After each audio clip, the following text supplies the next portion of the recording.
Welcome to the Inside the Vertical Mind podcast, hosted by Don McGrath. Each episode focuses on a different psychological or social aspect of climbing. You won't hear about the latest hard sends by big-name climbers.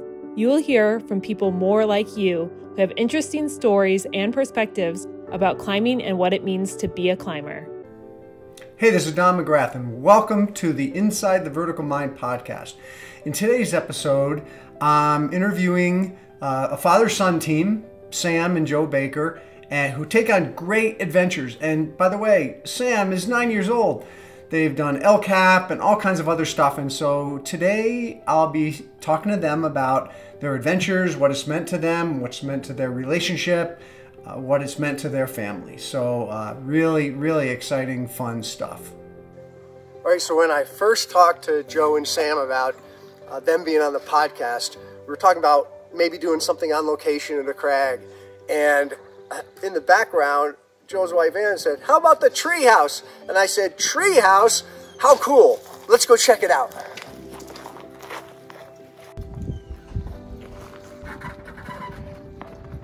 All right, check this out. Isn't this just incredible? This is going to be so much fun doing interviews right here in the Treehouse. I'd like to give a shout out to our sponsors. So Trango Climbing Gear and Holds, they make great climbing gear. So Trango.com, they make innovative equipment that climbers trust. So go to Trango.com, they got everything you would ever need. Indoor climbing, outdoor climbing, ice climbing, go check them out. And our friends at Sharp End Publishing, Fred Knapp and his team, publish great books, including our book, Vertical Mind. And so guidebooks, all different kinds of guidebooks, go to sharpendpublishing.com. So when I heard the story about Sam and Joe, father and son team that were taking on these crazy, great adventures, doing LCAP and such, I thought, gosh, you know, what a great topic. Our podcast is about the stories of people who have something interesting to say about climbing and what it means to be a climber. So I remember I reached out to you, Joe, and we chatted a bit about the podcast and see if you were interested in being on it with Sam.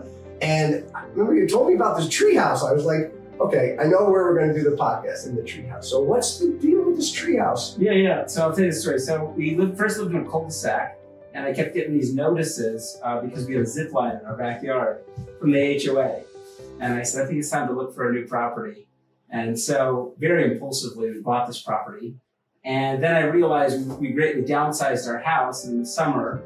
My kids kept coming into the office in the house. And so I said, I need to build an office. And I started looking around, and I had a buddy that knew how to build. And I said, let's put a treehouse right there, and that'll be my office. So this is my office, and this property, we call it Evermore Hill. It's kind of like a really sacred place to us now. Evermore Hill, I absolutely love it. So Sam, what do you think of it here? Love it. So what do you do? What do you like to do here? There's a rope going off of it, and I love to rappel. Went Sylvan, he drew my up it, and we found the squirrel. Yep. Mm-hmm. And you showed me the chickens earlier. Mm-hmm. This is such a cool place. I was sharing with Sam. I wish I lived on a place like this when I was a kid. You get the whole view of the property from here. Yeah, absolutely. Such a cool place. So I'm sure, Joe, you started climbing first. How did you get started climbing? I think it started in about 4th grade. My parents bought me a pass to a local rock gym. It was a brand new rock gym in Doylestown, Pennsylvania. And at the time, I was the first person to ever get a season pass. Because, I think it was $300 at that time to get a season pass. My parents bought that for me. And it all began in that rock gym. I think I had to promise my parents that I wouldn't climb outside though. And so wasn't long. I think in junior high, I had secretly bought a rope. I was gonna say, when did you break that promise? Yeah, it wasn't long. And Sam, what do you remember what are your first memories of climbing? When did you start having, when was the first year that you took me to the rock gym? Oh, I took you to the rock gym when you were like 2. They used to have a swing that we push you on at City Rock. It'd make everybody pretty mad. Really? Because it swings right to the middle. Do you remember that? Yeah, I do. Yeah. Yeah, I remember being like, well, they set up a swing here. I know. Yeah.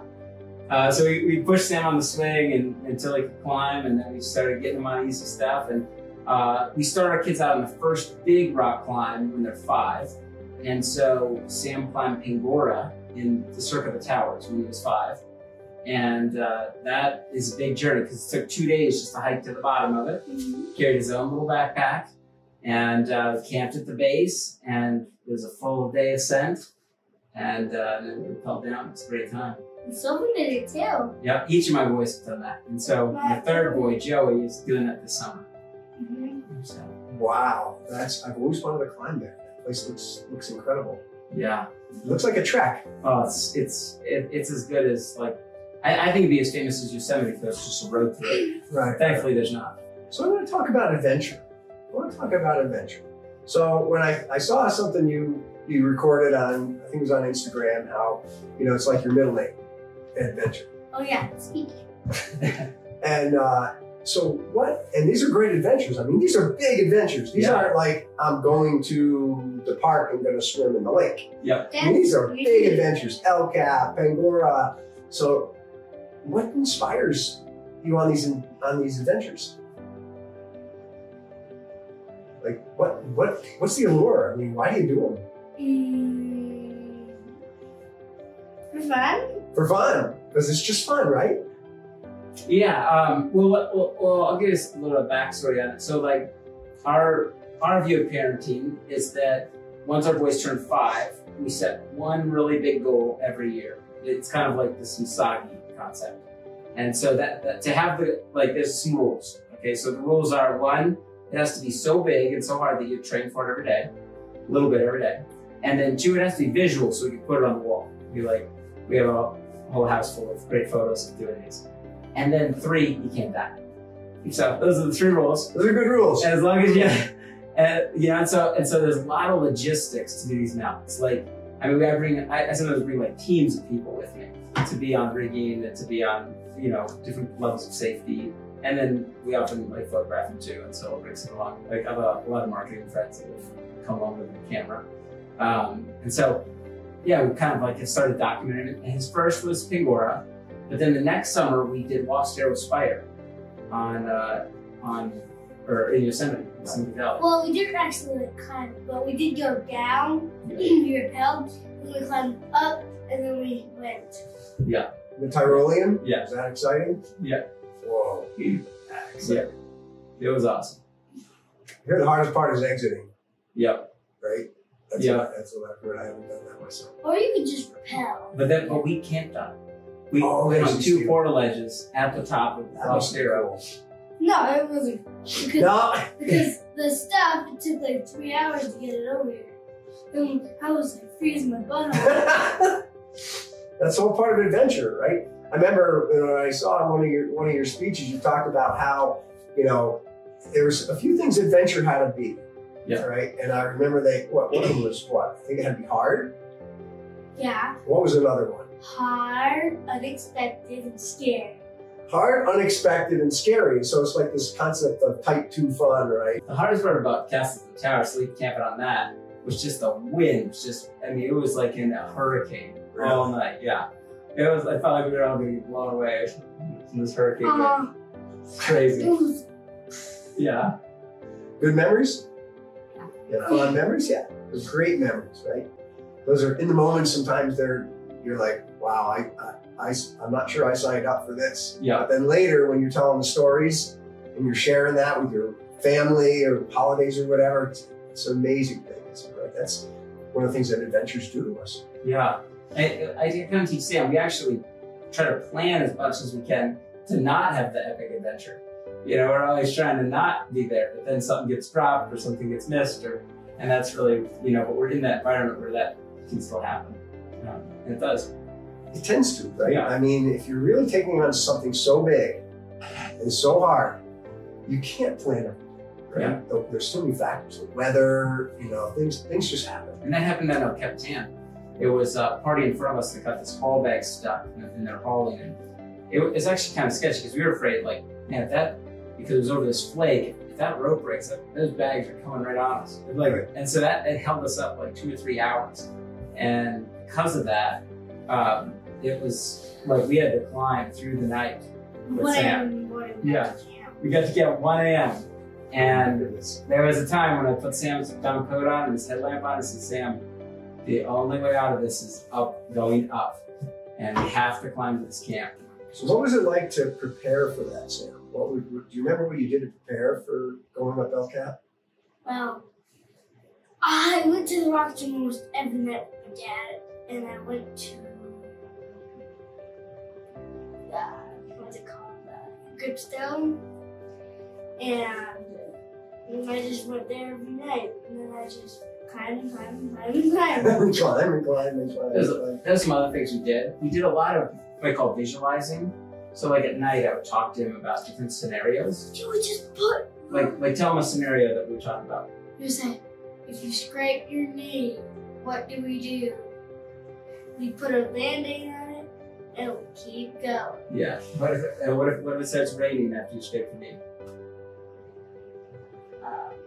We just put on our rain stuff, and then we put on our Band-Aid, and then we keep going. That's right. It's just the Band-Aid right somehow. And so the point is that the right answer is not go down. Okay? And so because that's the natural instinct when you're up on a wall like that. I mean, it's so human to be like, okay, I cut my knee and it's raining, time to go down. And we spent a lot of time visualizing, and then we had to do a whole series of walls and mountains I'm glad to get you ready. Rain. And so 6 months before this, I took him up Moonlight Buttress. And so we basically dropped ropes off the top, and it was a full rope ascent, just like El Capitan. And we slept on it at night. And first pitch, I think Sam cried for all of it. And then the rest, he didn't. And then all the way up El Capitan, didn't cry once. Yeah. And so we just had to get through. It's like you gotta break through. Took a lot of love and support. Well, this is one of the things we talk a lot about in Vertical Mind is, you have these scripts in your subconscious that dictate most of what you do and most of the feelings that you have. And you can change them. You can change them, but it has to be done in the proper way. It has to be done intentionally through visualization and some of these other things. So that's really interesting. Yeah. And now it sounds like, every adventure gets a new aspect to it, right? What's the next big adventure? Well, I don't know if we want to go public with that yet. Okay. We can tell you, but you can't publish it. No. I'll wait to hear about whatever. I'll be glad to tell you. I just don't want to publish it because there's a lot of people that are kind of mean online too. Yeah. And we have to deal with that. Yeah. So that's an interesting part of the climbing community. Yeah, I can share with you about that. And so I think it's important for us to acknowledge it, right? Yeah. The climbing community in general, I think, is really supportive. Yeah. But online, it's, people wouldn't be, I call it snarky. Yeah. And it can be challenging. Well, I think what got everybody so pissed off about the El Capitan was that we got so much media attention. And what happened is our local girl here in Colorado Springs, named Bryn, she did a great story on it. And boom, it went across the wire. And basically all these news agencies picked it up and said, this is such a good story. These guys, father and son, climbing El Capitan. And it was just amazing, the assault on us, to just try to discredit us. And they kept saying I lied about how we were going to climb it. And even in the very first interview, if you look it up, of me talking on CNN, I said, listen, this is an all rope ascent. We're doing it the safest and easiest way up the mountain. I was never saying Sam's going to free solo it or Sam's going to, lead every pitch or something like that. And it was something, the amount of people in the climbing community that were mad, saying this isn't a climb, this isn't anything. Whereas we had a whole nother group of people that were like, we should take your kids away because this is so unsafe. And then the climbing community is like, he's pretty much doing nothing. He's just climbing a rope. And it's like see you get your kid if I have to, because I'll tell you, it's not nothing to take an 8-year-old up this small, even on a rope ascent. But this is where I think we can learn something as a climbing community. We're living in an age where so many more people are climbing, and there's people who just indoor climb. There's people who just boulder outside. There's people who do this. And I hope over the years that we've learned, like the whole Baltimore wars and the chalk wars and the this war and the that war, I hope we've matured as a community that if you're a climber, you're in. I don't care if you jump your way up a climb or if you lead it or you're in the climbing community. And I'm really hoping that you're not always solo. We mature, yeah. Everybody's got their own thing. Yeah. And and I think we are growing as a climbing community, and I hope we continue to grow as a climbing community. But yeah, I'm sure you visited that firsthand. Right? Yeah. You probably have the other side of the people. There's a whole group of other people who are like, wow, that's just so cool. Right? They sometimes get overshadowed by silliness. We did. Yeah, I mean, it was such a rad thing to do. I as a father, like, it was as good as it gets to spend those days with Sam, the conversations that we shared on the wall, just the time that we spent was so worth it. And it wasn't just about being on El Capitan. It was the 100 adventures that we had to do to get him ready for it. Like, you can't just take a kid up El Capitan. We're talking about a massive, as far as I'm reading a book here about psychology, but it's a massive psychological journey that really started when he was 5 and 6, that developed him to be able to, I mean, we had him on multi-pitch routes in 4, 5, 6. He's likely the youngest person to have climbed every flat iron. I think he did it before kindergarten. I did when I was 4? No. So like 5 or 6. But we'd had him on so many tall walls that really got him ready. What's one of your funniest memories, Sam, of what happened on one of these adventures?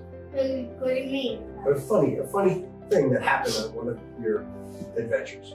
What's your funny, when you think back? Tell him about Petit Rabat.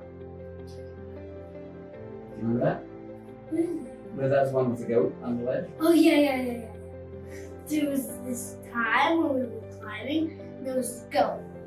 And it climbed the whole pitch with us. Then when we got to the next pitch, it got tangled in my rope. And then we thought we were trying to capture it and started running. And almost got pulled off the wall. He did. It was the one really close call that we've had. And I learned a big lesson from it.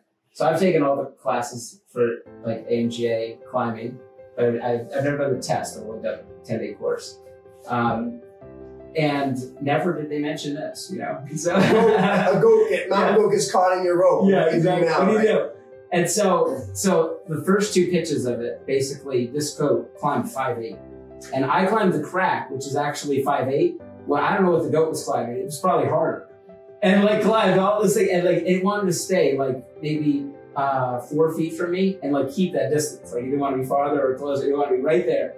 And it was so bizarre. It just kept following us. So we get up to this ledge, which is like, feels like a giant highway across the wall. I mean, it's wide.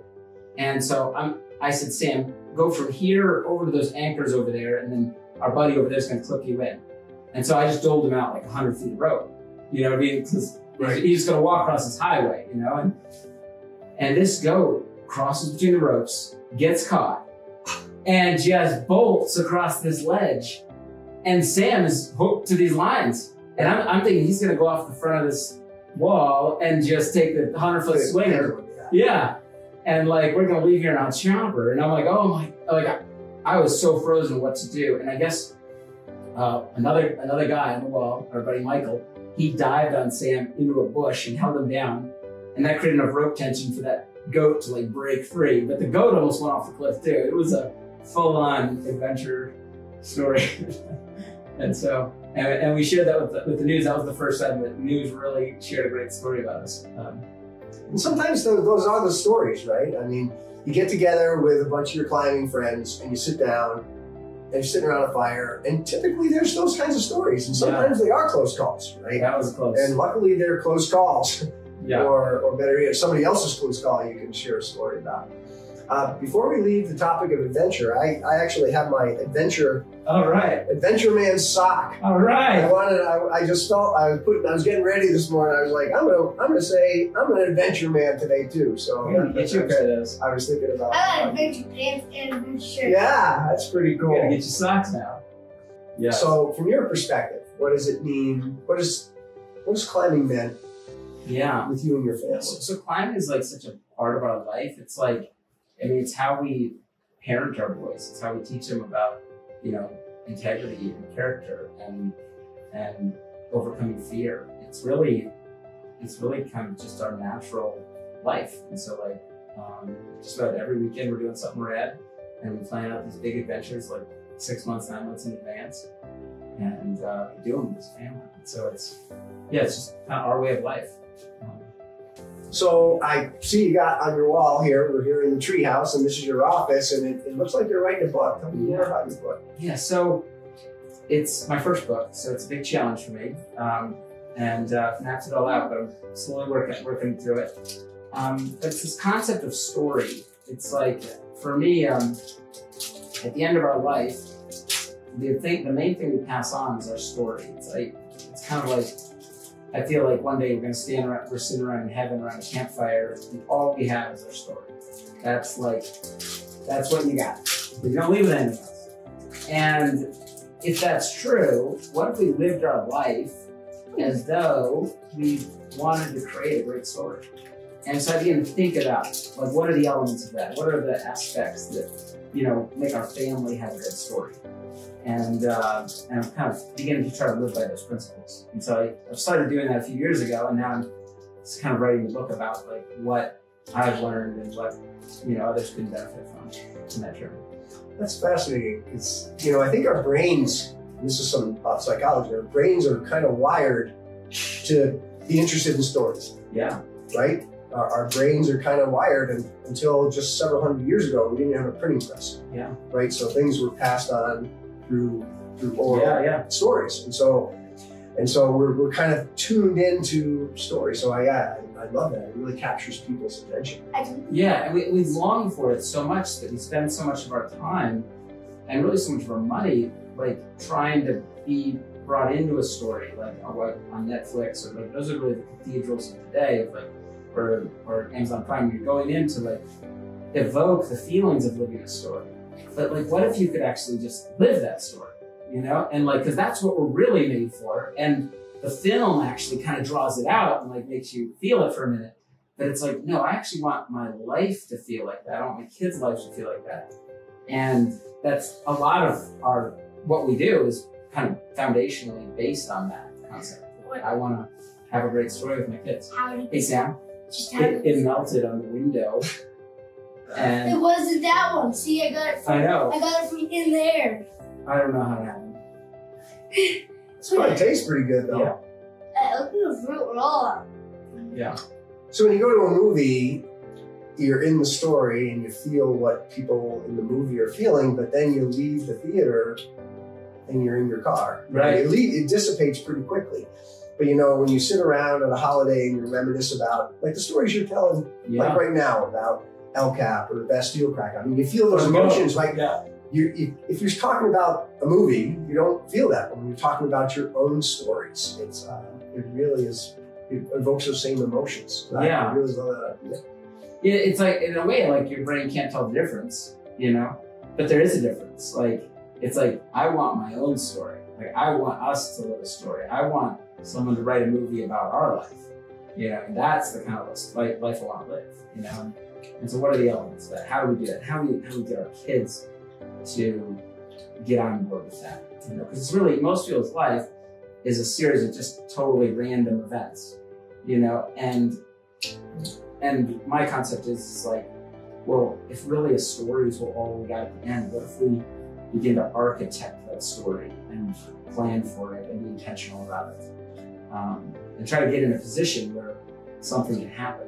And a lot of what I do in my parenting is like, when it comes to things, you can't just give your kids certain things like, for instance, courage is something that you can't just like, hey, Sam, read this book about courage.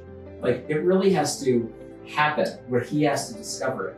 And so my view is if I architect the environment where he can find his courage, is kind of the concept. And so like I begin to think about my parenting like that. Like it's not about me just giving it to him, it's about him discovering it in the environment that I create.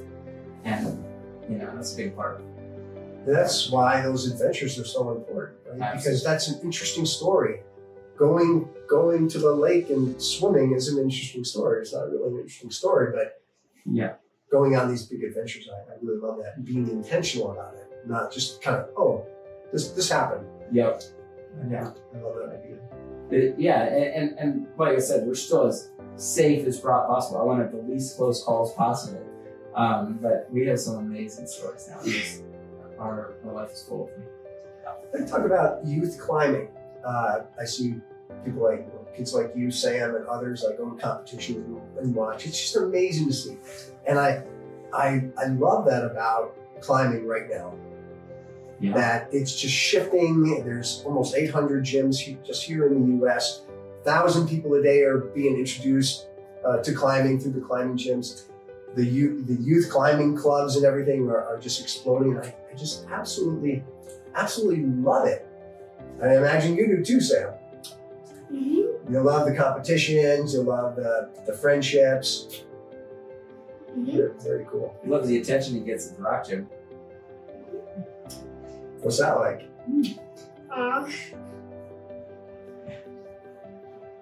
He was always get on the podium.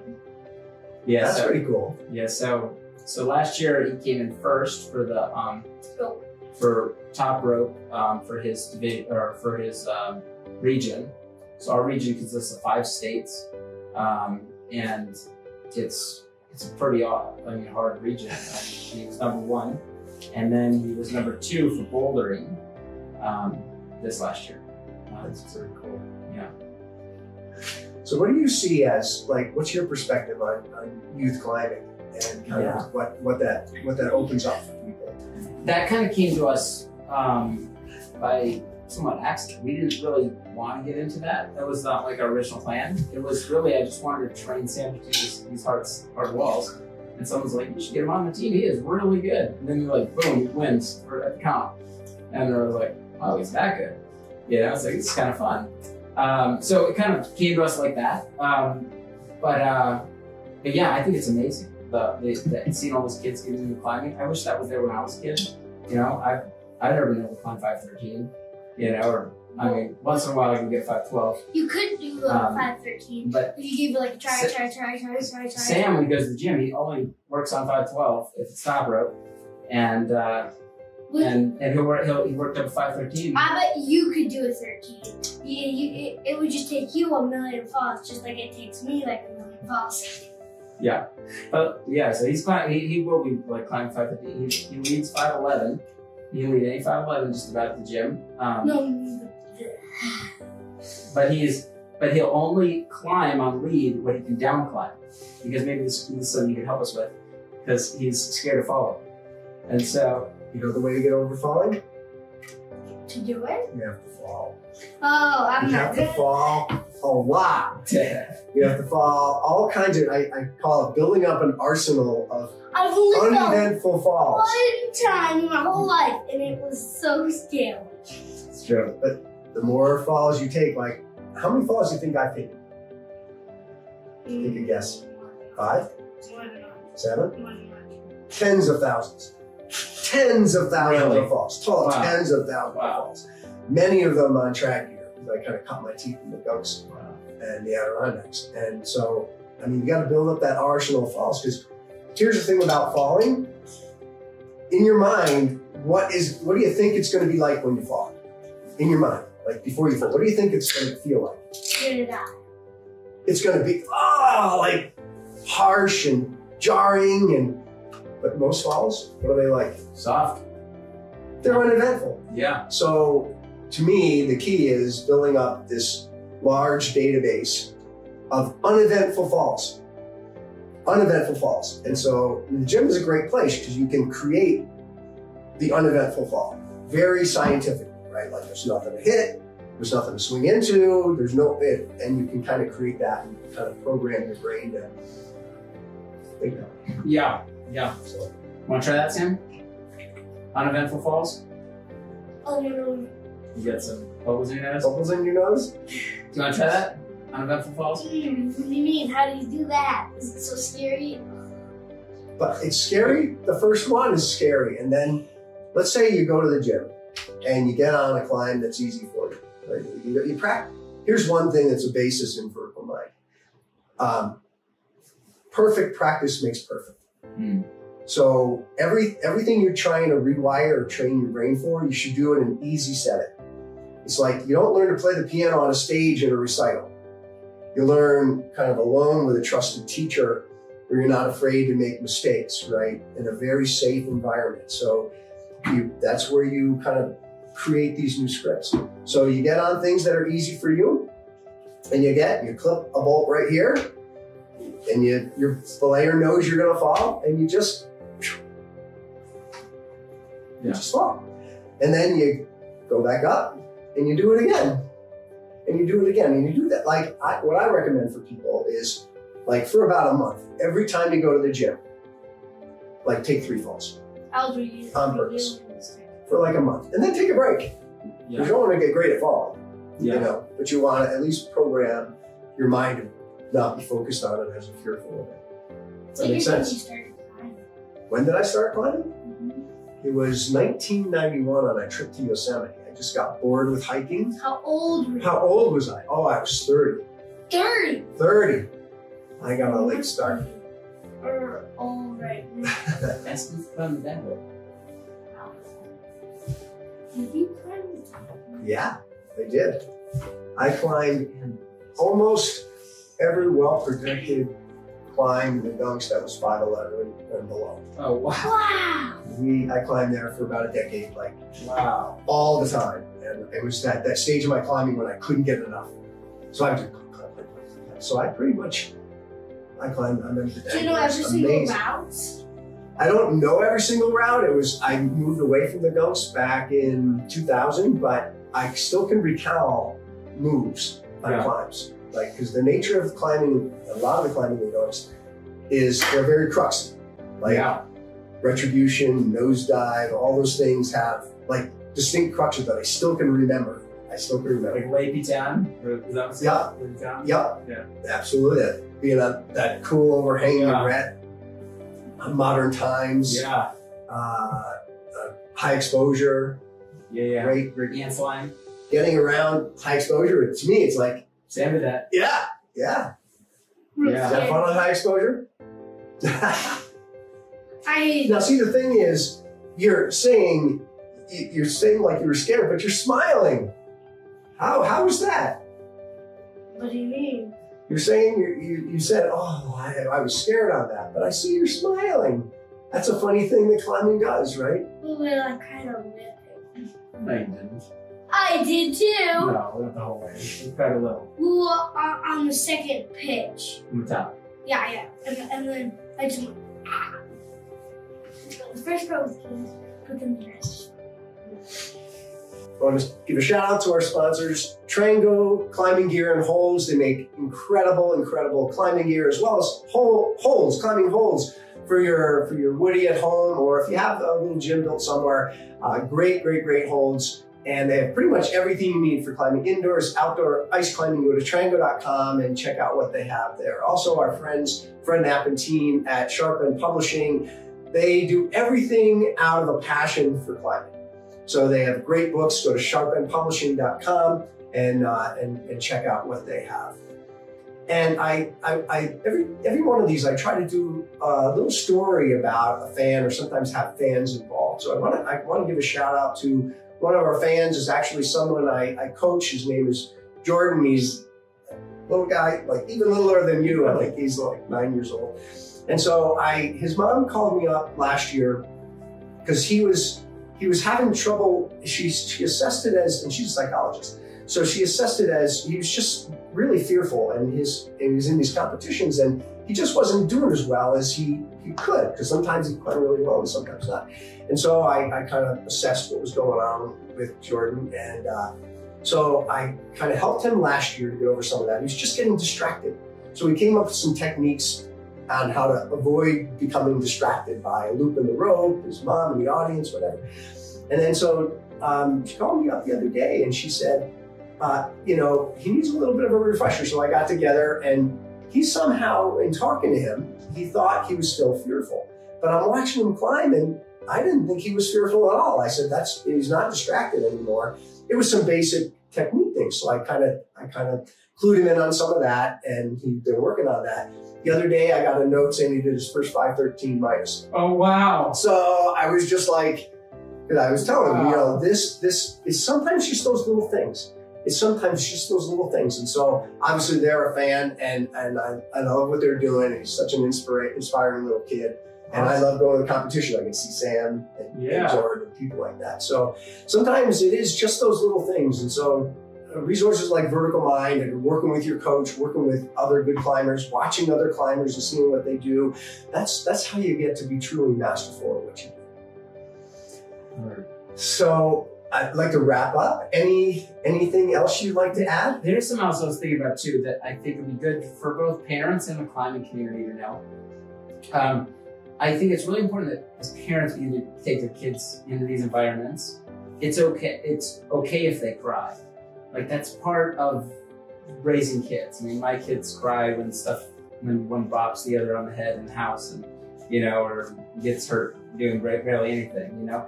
And so, one, I think that's really important. And it's really also important the climbing community does that too.